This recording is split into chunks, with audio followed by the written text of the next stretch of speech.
उठ जाग मुसाफिर रे मन मेरे, तू जीवन सार विचार। मंगत पल पल खाट लो, नाम साहब दातार। उठ जाग मुसाफिर रे मन मेरे, तू जीवन सार विचार।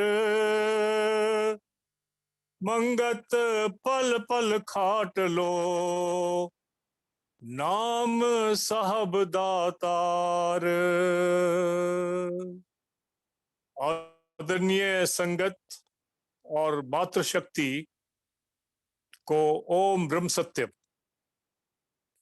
आज का विषय भक्ति के ऊपर है। भक्ति शब्द की व्युत्पत्ति भज धातु से हुई है। संस्कृत का भज धातु से इसकी उत्पत्ति हुई है, जिसका अर्थ है सेवा करना।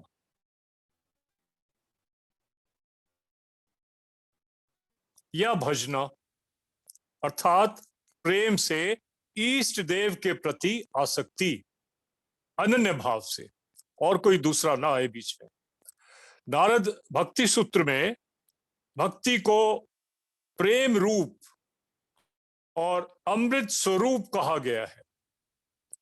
महर्षि दयानंद लिखते हैं कि जिस तरह अग्नि के पास जाकर शीत की निवृत्ति तथा उष्णता का अनुभव होता है, इसी प्रकार प्रभु के पास पहुंचकर दुख की निवृत्ति और आनंद की उपलब्धि होती है। वैसे आप महसूस करेंगे कि जो जीव शरीर बहुत ठंडक महसूस कर रहा है सर्दी में, उसको आग तापने के लिए मिल जाए तो जो आराम उसको मिलता है, जो शीत की निवृत्ति होती है और उष्णता का अनुभव होता है, इस जीव को भी प्रभु प्राप्ति पे उसी प्रकार से दुख की निवृत्ति हो जाती है और आनंद की उपलब्धि होती है।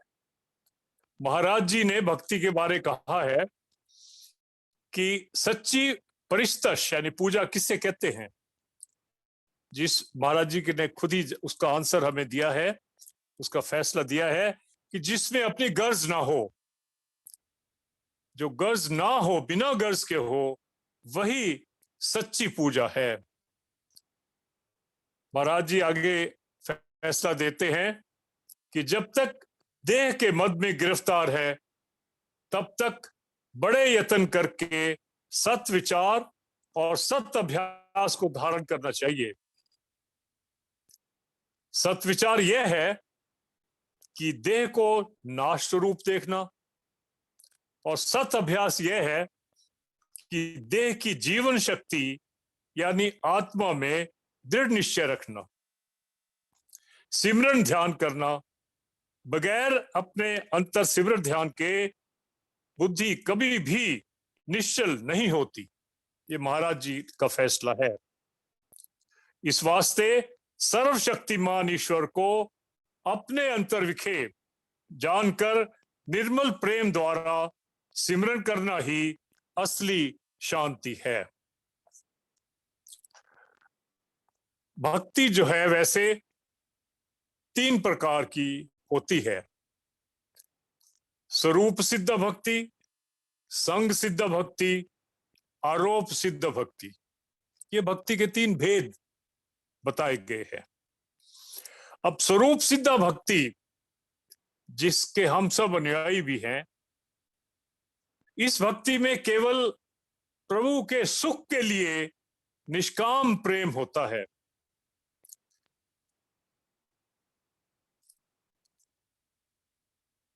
अब निष्काम प्रेम का एक प्रसंग आता है कि एक बार द्वारकाधीश भगवान श्री कृष्ण ने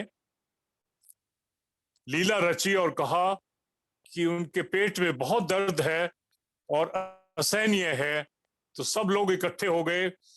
कोई भी किसी किस्म की औषधि देने से कोई फायदा नहीं हो रहा था। नारद जी वहां पहुंच गए, ब्रह्मज्ञानी, और उन्होंने कहा कि प्रभु ये क्या है, किस वजह से आप ये लीला कर रहे हैं। तो भगवान ने नारद जी को कहा कि नारद जी, अगर कोई मेरा भक्त मुझे अपने चरणों का चरणामृत दे दे तो मेरा ये पेट दर्द ठीक हो सकता है। तो नारद जी ने कहा, अरे आपकी तो जो धर्म पत्नी है वो सबसे ज्यादा आपको प्यार करती हैं, आपके भी ऊपर श्रद्धा रखती हैं। तो उन्होंने उन्हीं को कहा कि महाराज की ये कृपा, इनकी जरूरत है, तो आप अपने पैरों का चरणामृत इन्हें दे दो। तो वो कहने लगी कि नहीं, ये कैसे हो सकता है, ये मेरे पति देव हैं, अगर मैंने अपने पैरों का चरणामृत इन्हें दे दिया तो मेरे को तो बहुत पाप लग जाएगा। अब बड़ी विडंबना वाली बात हो गई, और कहां भी कोशिश करने से कोई भक्त राजी नहीं हुआ उनको अपने चरणामृत देने के लिए।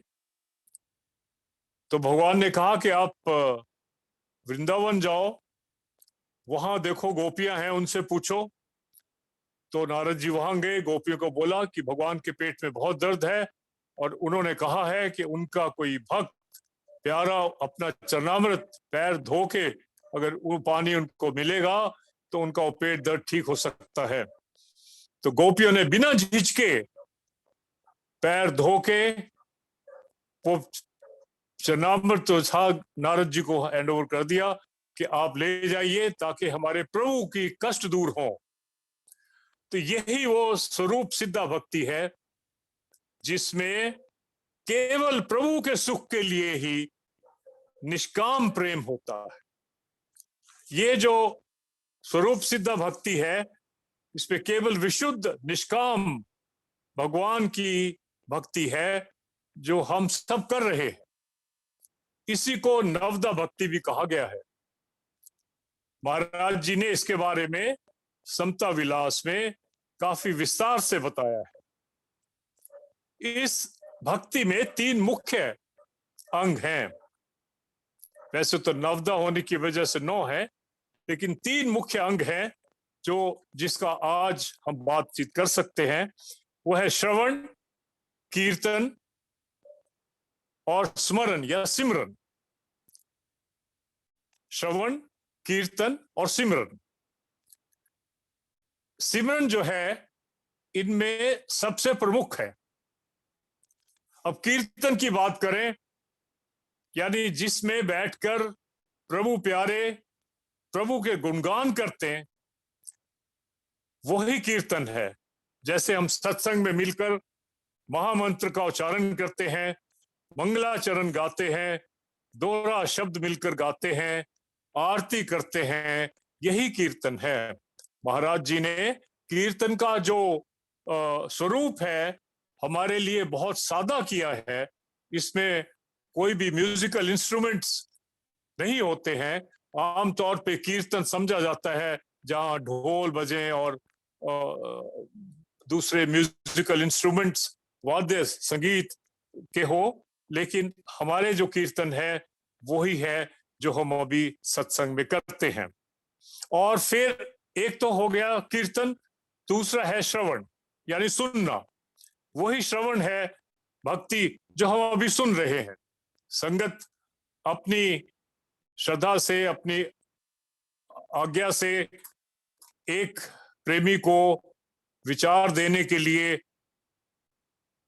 आज्ञा देती है, वो विचार देते हैं, सब सुनते हैं। एक प्रेमी मंगलाचरण पढ़ते हैं, सब सुनते हैं। एक प्रेमी वैराग्यवाणी पढ़ते हैं, सब सुनते हैं। यही है श्रवण भक्ति। लेकिन सिमरन सबसे जरूरी है। सबसे जरूरी है सिमरन भक्ति। लेकिन अवश्य ही कीर्तन और श्रवण भी साथ साथ रहे। लेकिन सिमरन के बिना कोई भक्ति लक्ष्य को नहीं मिला सकती, भगवान से नहीं मिला सकती। ये सिमरन ही वो दवा है, वो औषधि है जिसके खाने से भाव रोग समाप्त हो जाएगा। लेकिन परहेज जरूरी है। परहेज अपने आहार का, व्यवहार का, आचार का, विचार का, संगत का। ये जब हम सिमरन कर रहे हैं, अगर परहेज नहीं करेंगे तो फिर उसमें बहुत त्रुटियां आ जाएंगी। जैसे कि कोई डायबिटीज का पेशेंट है, वो अपने शरीर का दुख निवारण के लिए औषधि खाता है, लेकिन औषधि खाने के बाद बाजार जाएगा और आधा किलो जलेबी लेके ग्रहण कर लेता है, तो फिर उस औषधि का उसको कोई असर नहीं होने वाला। इसी तरह से जो हम ये भक्ति करते हैं, उसमें जो ध्यान रखने वाली बातें हैं कि उसमें हमारी गिरे ना, उसमें हमारी कमी ना आए। यानी बात यह है कि कमाना बड़ी बात नहीं है, गवावे ना। जो हम कमाई करते हैं वो हमारी खराब ना हो। आगे दौड़ पीछे चौड़, एक पुरानी कहावत है, तो ये बड़ी बात है। जैसे कि आपने 1 करोड़ रुपए की कमाई कर ली, रात को पैसा चौराहे पे छोड़ के आ गए, सुबह जाकर देखा वहां कुछ नहीं बचा। ऐसा ही होता है भक्ति में कुसंग से, दोस्त से। हमारे शास्त्रों में अजामिल का प्रसंग आता है। बहुत बड़ा वेद शास्त्री विद्वान था, जितेंद्रिय था, सदाचारी था, लेकिन एक क्षण के संग ने उसे इतना बड़ा पापी बना दिया कि सनातन धर्म के इतिहास में उदाहरण बन गया। जो भक्ति में बाधक चीजें हैं उन्हें पहचानना, समझना और उनका पालन करना, ये भक्ति करने के बराबर ही आवश्यक है। ये अभी जब बाधक तत्व है उसमें दो और है, एक है तो पुयाचरण, दूसरा है आध्यात्मिक सुस्ती। ये दोष जो है भक्ति में बहुत बड़े बाधक होते हैं। तो पुयाचरण का मतलब ये है कि आज एक गुरु के पास गए, उनसे नाम ले लिया, उनका शुरू किया, फिर किसी दूसरे ने बोल दिया कि अरे वहां देखो, वहां बहुत बड़े गुरु आए हुए हैं, वहां चले गए, तीसरी जगह फिर चले गए, यानी एक के बाद एक, लेकिन श्रद्धा और विश्वास कहीं भी नहीं। और दूसरा है आध्यात्मिक सुस्ती। भगवान श्री कृष्ण ने कहा है गीता में, भगवत गीता में, कि जो आलसी होता है मैं उसको कभी प्राप्त नहीं होता। तो सुस्ती का अध्यात्म में कोई जगह है नहीं। एक और विरोधाभास आ जाता है मन में कि भगवान जो है साधना से मिलेंगे या भगवत कृपा से मिलेंगे, ये दोनों बातें होती हैं। शास्त्रों में यह भी लिखा है कि बिना साधना के भगवान की प्राप्ति नहीं हो सकती, इसी को पुरुषार्थ कहते हैं।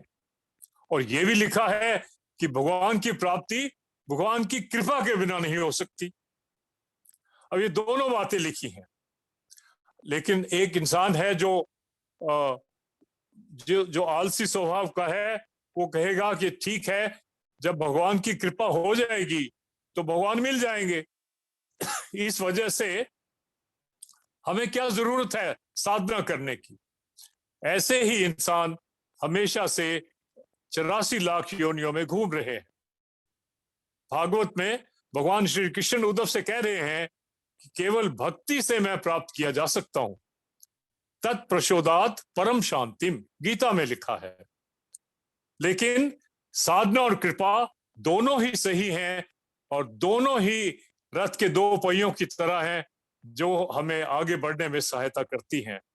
साधना यानी भक्ति से भगवान तो नहीं मिलते, लेकिन मन शुद्ध हो जाता है। खाली रचना से काम नहीं बनेगा। अगर हम सिर्फ जोर जोर से राम राम राम सीताराम हरे राम करते रहें या महामंत्र का जाप भी करें, लेकिन प्रभु में ध्यान ना हो, अंतरात्मा ऊपर ना उछल के आए जब याद करें प्रभु को, तो फिर जो है उसका असर नहीं होता है। लेकिन अगर हम जब प्रभु का सिमरन करते हैं, महामंत्र के हर शब्द पे, आरती के हर शब्द पे ध्यान देते हैं, और हमारी जो अंतरात्मा है वो प्रभु को पुकारती है, ऐसे ध्यान करते हुए आंसू बहाने से अंतःकरण मन शुद्ध हो जाएगा। जब अंतःकरण मन शुद्ध हुआ, यानी बर्तन बन गया, उसका कूड़ा कचरा साफ हो गया, तो फिर जो है मन प्रभु को प्राप्त करने के लिए तैयार हो जाता है। कबीर जी कहते हैं, कबीर गुरु की भक्ति का मन में बहुत हुलास, मन मनसा मांझे नहीं, होन चाहत है दास। मन में तो जोश तो बहुत है कि मैंने भक्ति करनी है, लेकिन जो मन है उसको साफ नहीं किया। जब तक मन साफ नहीं है, तब तक जो है वो प्रसाद रिसीव करने के काबिल नहीं है। कबीर जी ने कहा है, पहले ये मन काग था करता जीवन घात, अब तो मन हंसा भया मोती चुन चुन खात। जब अंतःकरण शुद्ध हो जाएगा, तो फिर जो है मन खराब चीज की तरफ नहीं जाएगा, फिर वो शुद्ध काम ही करेगा। अंतःकरण के बारे में महाराज जी ने फैसला दिया है कि अंतःकरण की शुद्धि अधिक जरूरी है। इस वास्ते सत्कर्मों का धारण करना परम साधन है। सादगी, सेवा, सत्संग, सत सिमरन आदि महागुणों को धारण करने से दुर्मति का भाव होता है और आत्म निश्चय को प्राप्त हो जाता है। आत्म निश्चय ही भक्ति का स्वरूप है। आत्म निश्चय ही असली ज्ञान है। आत्म निश्चय ही असली कल्याण के देने वाला है। और अंतःकरण की शुद्धि के बारे में महाराज जी आगे फैसला दे रहे हैं कि अपने शारीरिक सुखों को दूसरों की सेवा में भेंट करना और मन में निर्माण भाव रखना, अधिक से अधिक तन मन धन से सेवा करके प्रभु इच्छा में निश्चित होना, यह ही एक निर्मल त्याग का मार्ग है। ज्यों ज्यों गुणी पुरुष पवित्र भावना से इस परोपकार के मार्ग में विचरता है, त्यों त्यों उसके अंतःकरण के दोष नाश हो जाते हैं। यानी जब तक अंतःकरण शुद्ध नहीं है, आगे बढ़ना संभव नहीं है। सिमरन का मुख्य लाभ प्रभु प्रेम पैदा करने के लिए है, जीव और प्रभु में एका पैदा करने का है। ये सिर्फ मानुष जन्म में ही हो सकता है, क्योंकि मानुष जन्म में जीव को बुद्धि मिली है, बाकी सिर्फ भोग योनियां हैं, उनमें कोई बुद्धि नहीं है। मानुष जन्म ही ये फैसला कर सकता है जीव कि उसने किस रास्ते पर चलना है। अपने देह या शरीर, अब भी मानुष जन्म जो है बड़े भाग मानुष तन पावा, लेकिन मानुष तन पाने के बाद में अपनी देह को, शरीर को अपना खुद मान लेता है, या अपने को देह या शरीर मान लिया, इसीलिए सारी मुसीबत खड़ी हो गई। अगर आत्मा मानते तो सुखी रहते। अब शरीर, देह को, अपने को देह मान लिया और शरीर के रिश्तेदारों को अपना रिश्तेदार मान लिया। अभी 84 लाख की जेल में फंसे हुए हैं। महाराज जी ने कहा है, कौन तेरा तू किसका होई, आज्ञा प्रभ में चक्कर चलोई। वास्तविकता ये है कि तू आत्मा है और तेरा बाप परमात्मा है। सिर्फ ये ही ज्ञान है जो समझना बहुत जरूरी है। इस संसार में 3 ही तत्व हैं, एक भगवान है, एक माया है और एक जीव है। जब जीव माया से परे हो गया तो भगवान का हो गया। बस बात सिर्फ इतनी सी है। कुल्ले मंदा की समझौना, इधरों पुट के उधर लाना। अब जैसे कि एक लड़की है, मायके में रहती है, मायके में हर एक चीज को वो अपना समझती है। शादी हो गई, ससुराल चली गई, ससुराल देखा हाँ ये मेरा घर है, ये मेरा परिवार है, ये सब लोग हैं। मायके से डिस्कनेक्शन होने के बाद ससुराल से प्यार हो जाता है, वहां की हर चीज से प्यार हो जाता है। अगर उसको पूछे कोई कि वो जो मायके में था वो क्या है, नहीं वो तो उन लोगों का है, मेरा यहां है। तो ये जो है, ऐसे ही जब हम अपने आप को आत्मा मान लें तो जो कुछ इस शरीर का है वो मायके का है, हमारा तो वो है, वो ऊपर वाला, बस उससे प्यार हो जाए, प्यार हो जाए, प्यार करना नहीं पड़ता, उससे प्यार हो जाए। वैसे तो यहां सब स्वार्थी हैं। रामायण में एक चौपाई आती है, जहां ते कुछ निज स्वार्थ होई, तां पर ममता करे सब कोई। तो ये स्वार्थीपन जो है, ये जब छूट जाएगा तो मन, अंतःकरण शुद्ध हो जाएगा। तो साधना से अंतःकरण की शुद्धि होगी, कूड़ा कचरा संसार निकल जाएगा और भक्ति मन में आ जाएगी, प्रभु मन में आ जाएगी। भक्ति जो है भगवान से अभिन्न है, यानी भक्ति और भगवान एक ही हैं। नारद भक्ति सूत्र में लिखा है, भक्ति भक्त भगवंत गुरु चतुर नाम वसु एक। बड़ी बात है समझने की।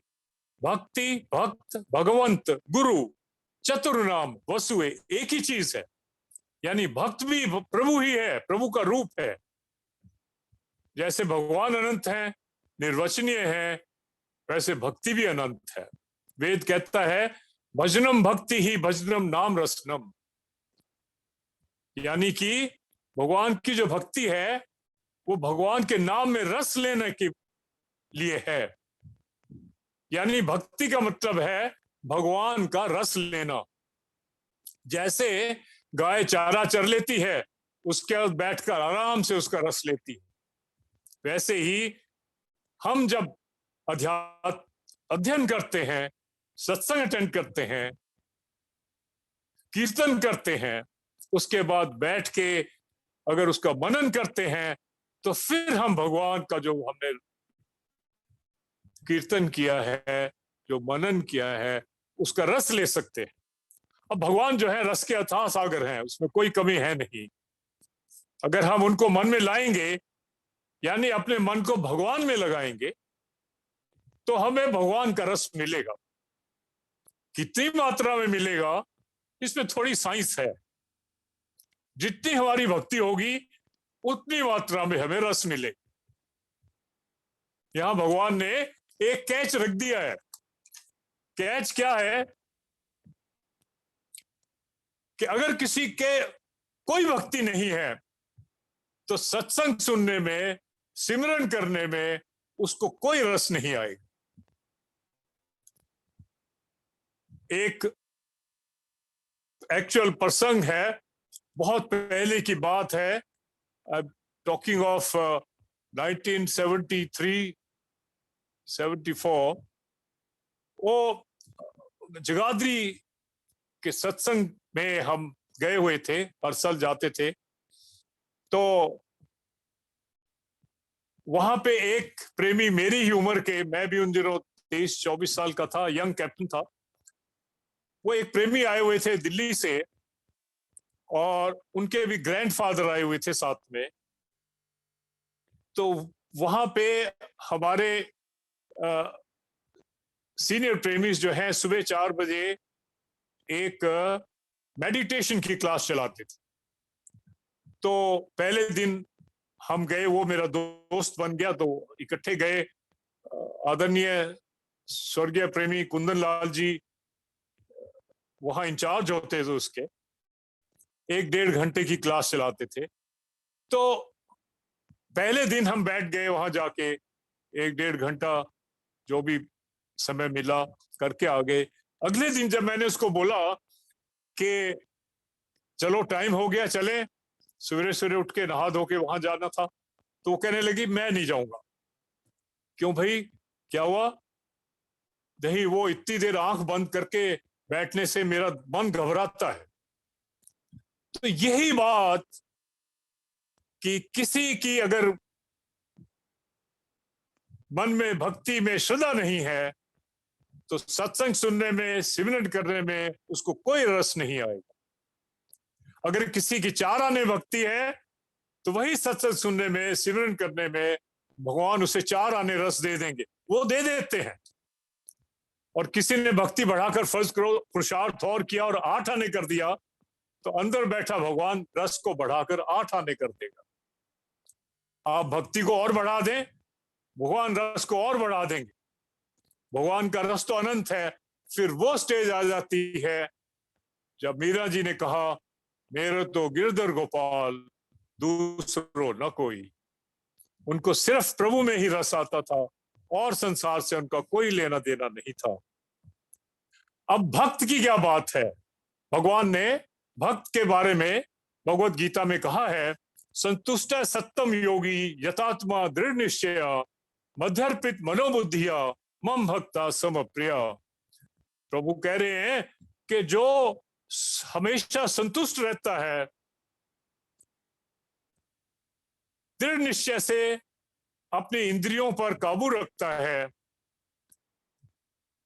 मन बुद्धि को मेरे अर्पित करके रखता है, ऐसा ही भक्त मुझे प्रिय है। ये सब जो क्वालिटीज हैं कि भक्त होने का मनोभाव रखने वाला व्यक्ति यदि उपरोक्त भावधारा को ग्रहण करता है तो उसकी भक्ति सार्थक है।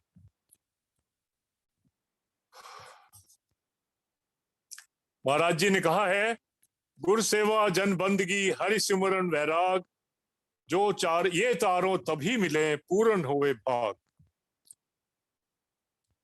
अभी प्रभु कृपा से ही ये सब मिलता है और प्रभु कृपा तभी होती है जब जीव पुरुषार्थ करता है।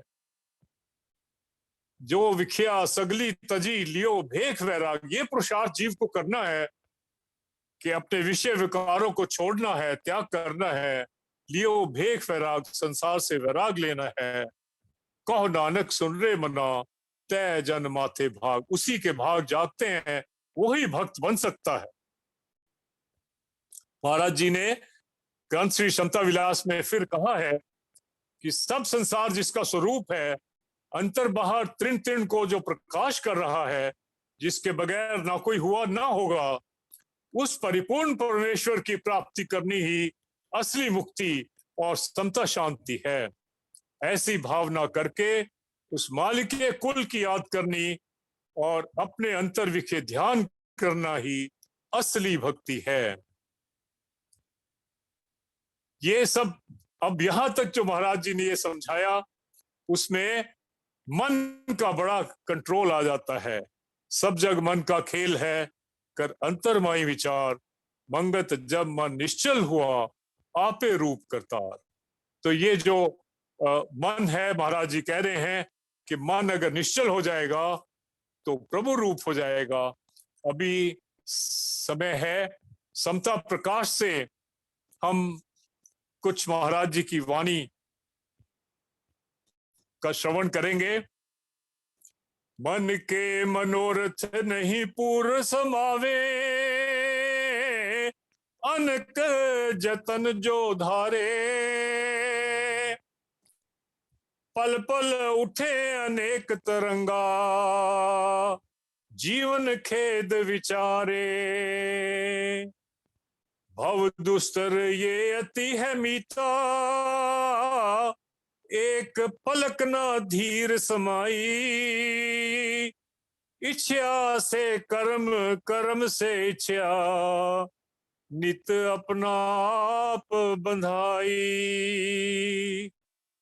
छूटन का तो मन में चाओ, पर बंधन पाए घनेरा, यही माया भरम असगा है, नित पावे जीवत पीड़ा। सतगुर साजन सतमत दीनी, जीवन सार लखाई। कारण करता जान के ठाकुर, नित तिस हुक्म मनाई। सकल मनोरथ त्याग के, प्रभु आज्ञा चित धारी। जो बरतावे सुख कर पूजे, ये छूटन राह सुखकारी। जो बरतावे सुख कर पूजे, ये छूटन राह सुखकारी। तेरा भारा मीठा लागे, तू करता तू हरता सर्व तेरी आज्ञा। जब प्रभु में इतना विश्वास हो जाएगा, श्रद्धा हो जाएगी, तो अपने आप ही छुटकारा शुरू हो जाएगा। जो जो प्रभु का हुक्म मनावे, मनवा धीर समाए। मंगत निर्मल भक्ति यही, मिल सदगुर भेद लखाए। जो जो प्रभु का हुक्म मनाए, मनवा धीर समाए। मंगत निर्मल भक्ति यही, मिल सतगुर भेद लखाए। ओम ब्रह्म सत्यम। दास से कोई त्रुटि हुई तो क्षमा प्रार्थी है। प्रभु से ये प्रार्थना है कि हम सबको शक्ति देवे, महाराज जी हमारा मार्गदर्शन करें, ताकि उनके बताए रास्ते पर हम चल सकें। ओम ब्रह्म सत्यम सर्वधा।